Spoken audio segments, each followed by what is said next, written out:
그와 연관해서 이재명 대표의 그 대북송금 관련한 재판도 현재 진행 중이긴 합니다. 근데 이미 김성태가 거짓말한 게 법정에서 1심에서 거짓말한 거, 즉, 뭐, 북한에서 누가 와갖고 돈을 줬다라고 하는 게 아예 그 사람이 오질 않은 게 위증으로 나왔기 때문에 김성태 자체의 증언 효력이 없어짐으로 인해서 사실상 이거를 피고발할 수 있는 증인의 신뢰성이 무너져 있는 상태예요.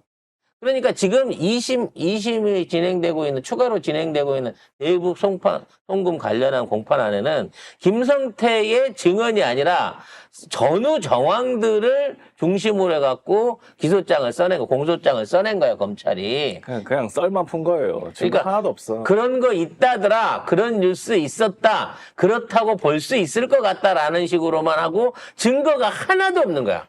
심지어 재판이야. 증언도 없는 거예요. 이 상황에서 재판부가 야 이거 말이 안 되는 얘기 아니야. 확실하게 다시 정리를 해갖고 공소장을 정리해와, 사실상 다시 써와, 이렇게 얘기를 했다는 거죠. 즉 기소 내용에 의미가 없다라고 던진 겁니다. 관련된 내용 한번 보겠습니다. 네.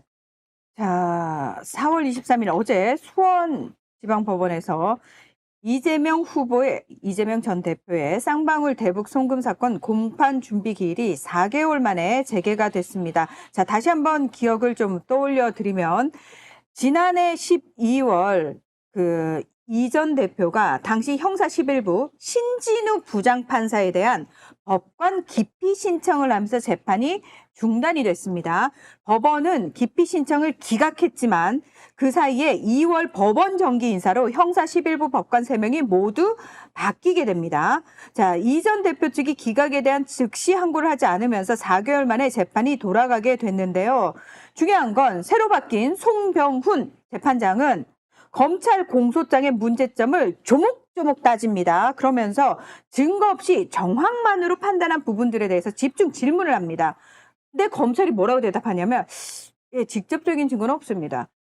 정황상 그렇게 판단했습니다. 이딴 식으로 답변을 한 거예요. 그러니까 송병훈 재판장이 뭐라고 얘기를 했냐면은 기본적으로 공소사실은 객관적 사실에 근거해야 하고 어떤 행위에 대한 평가를 기재하는 건 적절하지 않다.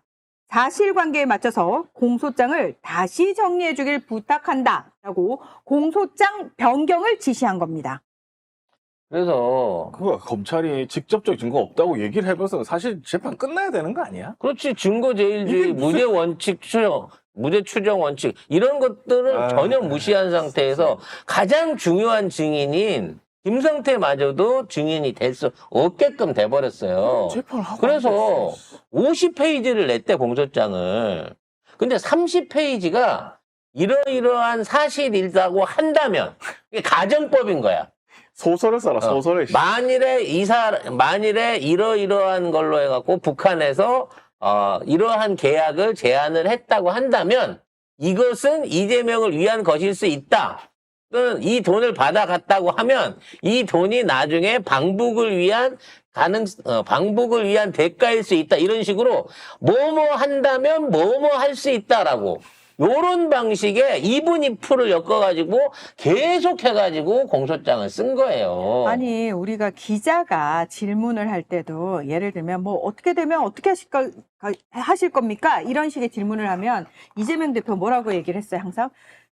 저는 가정에 의한 질문에는 답변하지 않겠습니다라고 말씀을 하시잖아요. 그래서 형사소송법상으로도 가정에 의한, 그러니까 이거를 여사기재라고 하는데 뭐뭐 한다고 하면 이럴 수 있다라고 하는 여사기재를 원칙적으로 못하게 돼 있는 거예요. 아니, 그게 그렇게 여사 기재를 만약에 하게 되면 안 걸릴 사람이 안 걸릴 세상에 한 사람이 어떻게 명도 없어요. 만약에 하면 다 걸리는 거야. 다 걸리는 거예요.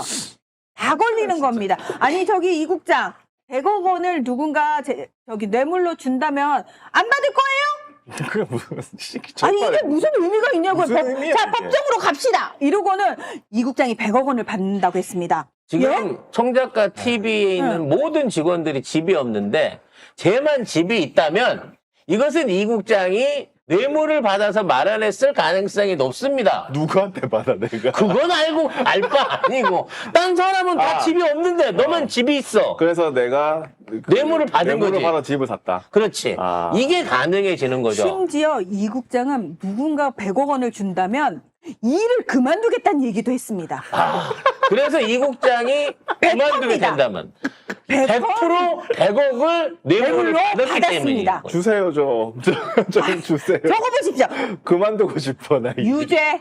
응, 너 유죄. 이거는 재판부가 야 다 보세요. 여러분 이 국장이 다 잘못했다고 합니다. 아, 모든 사람들이 그러잖아. 네. 얘가 어떻게 집이 있겠어? 이 국장 일 대표는 나도 만드시는 없는데. 거예요.부터 시작해가지고 네. 예. 그래서 이런 저한테 강남에 집 있는 줄 알겠는데. 이 국장이 강남에 집을 안 얻고 인천에 집을 얻은 이유는 본인의 뇌물 규모가 드러날까봐 뭔 소리야. 고의적으로 인천에다가 집을 얻었을 정황이 그렇게 높아요. 했으면 송도 신도시에 갔겠지. 그렇게 됐으면 그 비싼 데 갔겠지. 그건 역시도 아이씨. 그걸 감안했기 때문에 충분히 고려한 상황에서 했을 가능성이 높아요. 집을 한 사람입니다. 아 머리 아파. 받았어 이 국장. 아이고. 예. 그래서 이런 류의 기재에 대해서 이제 재판부가 지적하는 거는 다음번에 공소를 포기하고 이제 재판 그만하라는 얘기예요. 지금 이렇게 했는데 자, 지가 해온 공소장의 전체 내용도 다들 이 국장 아주 꼼꼼하고 친해. 이 국장 뗐지. 이 국장님 친하게 지내고 싶어. 그러니까 와이프랑님이 이게 그건 뭔가. 이재명 대표한테 그구들이 하는 꼬라지 그거잖아.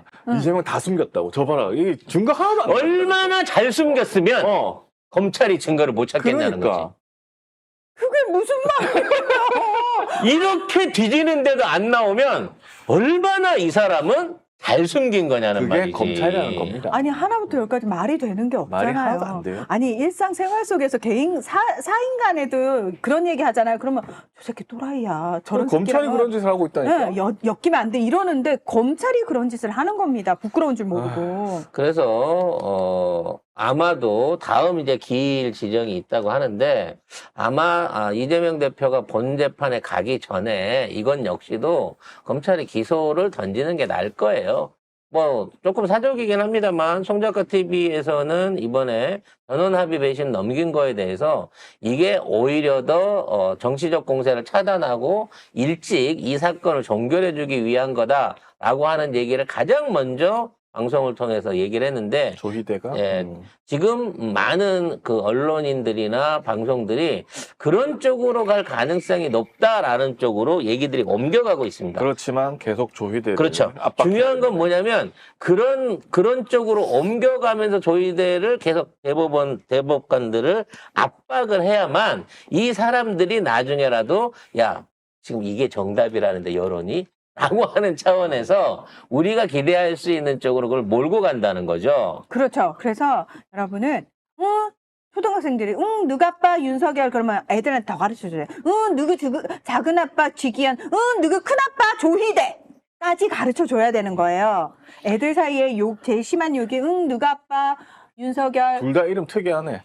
지기현 조희대. 조희대 잊어버릴 수 기억하기가 너무 없거든. 쉽네. 그래서 아이들한테 그렇게 엄마 나한테 그렇게 욕했어. 그러면 누구 작은 아빠 쥐기현 한마디 더 해줘. 누구 큰 아빠 조희대. 그럼 네가 이기는 거야라고 욕을 알려줘야 됩니다.